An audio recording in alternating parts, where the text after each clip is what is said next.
제가 좋아하는 애니메이션 중에 귀멸의 칼날 얘기 제가 종종 드리지 않습니까?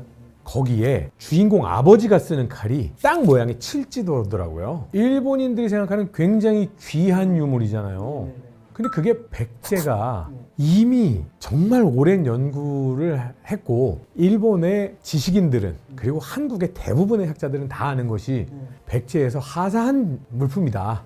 근데 아직도 임나서를 얘기하는 일본 학자들이 있다면서요? 칠지도는 말 그대로 사진으로 보시면은 육지도처럼 생겼죠? 본체가 있고 오른쪽에 3개, 왼쪽에 3개. 그래서 다 합해서 이제 가지가 6개 있고 본체가 있어서 7개의 가지다. 그래서 칠지도라고 하거든요. 여기서 하나 재밌는 거는 이제 우리 후대의 상식으로는 칼도자를 쓰는 거하고 검자하고 구분하시잖아요. 양날에 지금 검이라고 하고 단날에 이제 도라고 하는데 강 교수님 잘 아시겠지만은 지금의 칠지도는 양날이에요. 실제 검이잖아요. 그렇죠. 네. 우리 상식으로 하면은. 근데 최소한 4세기 단계에는 양날도 도라고 했다는 건 그건 물적 증거로서 보여주는 것도 재밌다고 생각하는데 요는 그게 이제 백제에서 만들어져 가지고 일본으로 갔다고 하는 거는 앞에 뒤에 명문 한 60자 이제 새겨져 있는데 그걸 통해서 그거는 뭐 100% 팩트죠. 그게 이제 언제 갔느냐는 일본석이라고 하는 문헌 속에서 오늘날의 시간으로 환산하면 372년조에 백제왕이 칠지도하고 칠자경, 거울에 7개의 점이 있는 요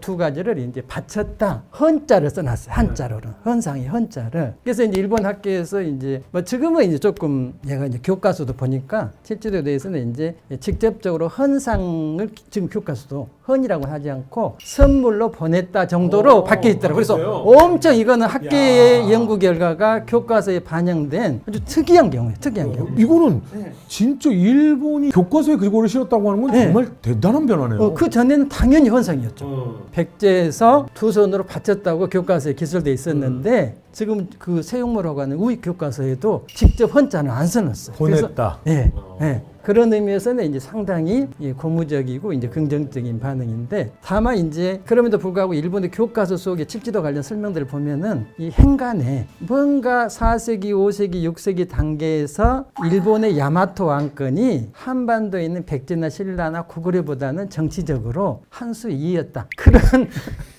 뉘앙스가 깔려 있어요. 그래서 이제 학교 선생님들이 교육 현장에서 공부를 이제 아이들을 가르치는 선생님들이 어떤 마인드로 교육을 하시느냐에 따라서 충분히 헌상설과 같은 이제 인식으로 칠지도가 교육될 수도 있고 상하의 관념이 없는 백제하고 일본하고 뭐 370년대부터 660년까지 뭐 300년 동안 거의 뭐 형제 같은 그건 틀림없는 사실이에요. 근데 굉장히 친하게 지낸 건 사실인데 기술력 차이는 백제가 훨씬 우위에 있었지 않습니까? 철기 기술이나 이런 거는 뭐 최첨단이었죠.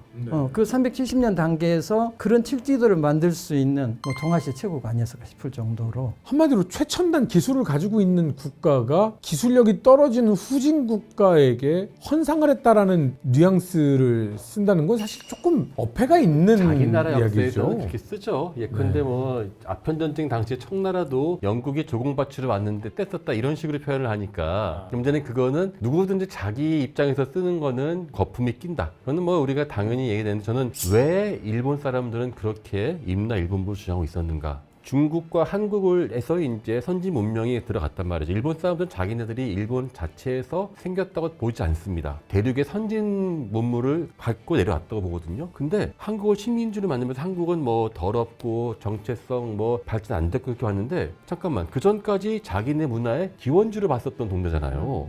근데 갑자기 식민지 만들었다고 쟤네들 뭐 진짜 저기 미개한 사람이 앞뒤가 안 맞는 거예요. 그래서 거기서 억지로 만들어낸 게 기마민족설도 만들어내고 그런 식으로 철저하게 근대에 맞게 역사를 만들면서 계속 모순 상황이 나오는 거거든요. 전 그래서 임나 일본도 마찬가지예요. 아니 일본 사람들이 한국에 왔다 갔다 할 수도 있겠죠. 근데 거대한 국가를 만들었다고 치면은 하다못해 차이나타운 같은 게 나와야 될 거 아니에요. 전혀 안 나오거든요. 근데 처음부터 한국을 식민지를 만들 때 그런 게 있어야지만 우리들의 식민지가 합리화된다. 기본 출발은 역사를 철저하게 정치에 이용하려고 했던 것이 바로 일본이었다. 그 똑같은 이야기가 지금 헌상이라는 식으로 해서 자신들 일본인들의 내부 결속용으로 강조했던 것이 아니었겠는가. 근데 이제 그 시당하신 말씀인데 이제 한 가지는 우리 이제 삼국사기 삼국유사에 해당하는 책이 일본의 이제 기기라고 약칭하는 712년의 고사기, 720년의 일본서기, 일본 최초의 이제 관찬 역사서인데 이 이제 720년 단계 역사서를 만들 때 이제 목표가 뚜렷하죠, 이 사람들은.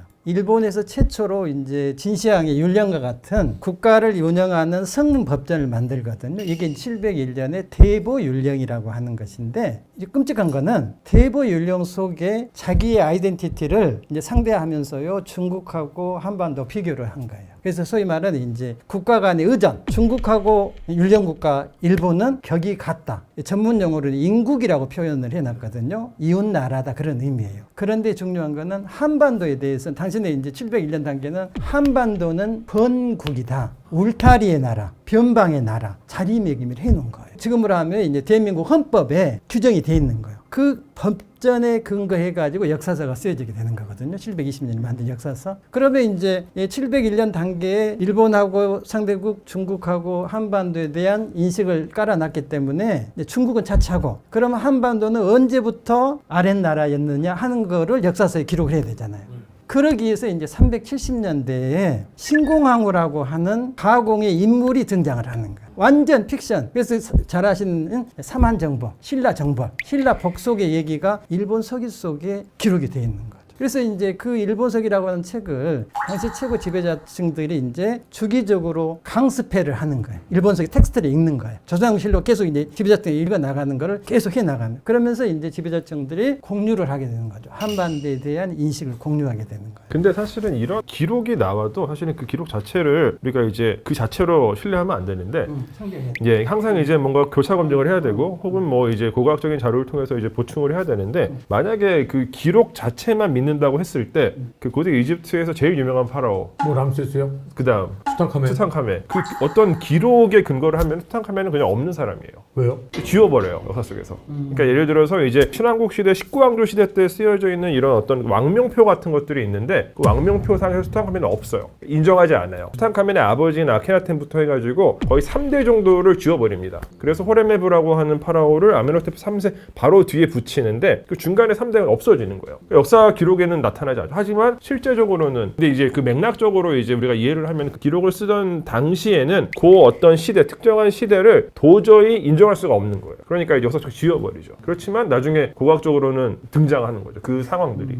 이게 다른 나라들도 그래요. 이게 가만히 있어봐. 이게 시나리오를 짜면은 이게 이렇게 돼야 되니까 역사를 이렇게 짜는 게 맞겠네. 이런 식으로 역사를 기록해요. 다른 나라들도. 인간은 객관을 지향하지 객관적이지 않아요. 사심이 들 수밖에 없고 현재 우리가 생각하는 객관적인 어떠한 근대적인 사학이라는 자체가 등장하기가 얼마 안 되거든요. 뭐 역사학을 랑케 이야기한다고 이게 기껏해 200년, 300년밖에 안 되기 때문에 그 전에 있는 분들이 억지로 거짓말을 쓰려고 한다기보다 그게 원래 그렇게 써야 된다고 생각을 하고 썼을 수도 있다는 거죠. 그러니까 이게 당연한 것이다. 그러니까 그분들의 그 당시의 상황에서 이 사람이 갖고 있는 세계관과 지식을 갖고 그 이해를 해야 되는데 저 사람도 21세기에 나와 똑같은 상황에서 썼을 거라고 가정하고 들어가면 안 된다는 거죠. 그래서 제가 장난말이 아니라 저희 이슬람 역사하는 사람이 가장 존경하는 학자가요. 10세기 초반에 세상을 떠났던 아따바리. 이분은요. 모든 예언자의 불리한 기록도 다 적어요. 진실만을 적는다라는 게 이게 현재는 당연한 거지만 그때 당시엔 당연하지 않았다라는 거잖아요. 근데 그분은 다 적고 그러니까 저희들은 오히려 더 짜증나요. 왜냐면요. 너무 자기한테 들은 얘기는 다 적거든요. 그럼 그 두 개가 안 맞아요. 그래놓고 그러면 결론을 내주길 바라는데 오로지 알라만이 하신다. 알라와 알람. 예, 이게 정말 훌륭한 역사학자거든요. 그러니까 교수님께서 말씀하시는 일본식의 그런 건 없는 거예요. 이분은. 아니 그 지금의 우리 역사관과 동일시해서 생각하면 안 된다라는 말은 너무 당연한 말이기 때문에 뭐 이해는 합니다만 여기 율령에 이렇게 적혀 있으니까 이거에 맞추려면 어디서부터 우리가 거짓말을 써야 되냐? 여기 야 300년 전으로 거슬러 올라가자. 그러니까 여기에 없는 여왕을 하나 만들자. 이거는 진짜 그냥 그래서 애니메이션을 잘 만드나요? 아까 말씀드렸던 일본 701년 단계에서 한반도나 중국에 대한 이제 자리매김을 왜 그렇게 할 수밖에 없었느냐가 예컨대 이제 이제 잘 아시겠지만은 한반도에 있는 나라들하고 일본하고 처음으로 이제 국가 간의 외교를 맺은 게 가야거든요. 김해의 금강가야. 금강가야 멸망하고 그다음에 이제 백제하고 또 일본하고 300년 동안 그야말로 형제 같은 관계를 지냈는데 결과적으로 금강가야, 대가야를 멸망시킨 게 신라야. 또 660년 나당 연합군에 의해서 백제를 멸망시킨 게 신라야. 그 신라에 대한 악감정이 일본 서기에 그대로 투영이 돼 있는 거예요. 네. 그래서 이제 일본의 지배자층들이 이제 1182시족이 이제 내노라한 명문 집안들이 있는데 그 중에 최소한 3분의 1은 자기들의 계통 하늘에서 왔다, 천황가의 후예다. 이게 이제 첫 번째, 두 번째 파트고요. 세 번째 파트는 외부에서 왔다, 한반도나 중국에서 왔다. 이 계통이 3분의 1이거든요. 소위 우리 뭐 도래계통이라고 하는데. 그래서 일본 천황이 하여튼 뭐 일왕이라고도 하고 덴노라고도 하고 그분. 근데 이 덴노가 인정했잖아요. 네. 우리는 백제의 후손이다. 이렇게. 지금 이제 양의를 한 지금 이제 레이와 천황이라고 하는데 이 천황의 아버지가 해세 천황이잖아요. 이 천황이 2001년에 12월에 이제 그즈음이 이제 한일 공동 월드컵에 조추첨하는 그런 기간이었어요. 그때 이제 일본에서는 천황에 대해서는 두 가지 터부가 있어요. 하나는 천황의 출자에 대해서 하늘에서 내려왔다, 뭐 땅에서 왔다 이런 걸 얘기하면 안 되는 거예요. 일본사의 내부에. 또 하나는 천황이 잘했다 못했다. 책임 있다 없다 이런 얘기를 하면 안 되는 거예요. 천황은 책임도 없고 그렇지. 어디서 왔는지도 그게 얘기하면 안 가장 돼요. 큰 문제죠. 전쟁의 책임은 천황한테 있는 건데 그 책임은 누구도 얘기를 안 하는 거니까 그게 이제 불문율이니까. 그런데 이제 스스로 시키지도 않았는데 천황이 나서서 자기의 과거에 애갓집을 따져보니까 해안 시대를 열었던 교토 시대를 열었던 50대 한무천황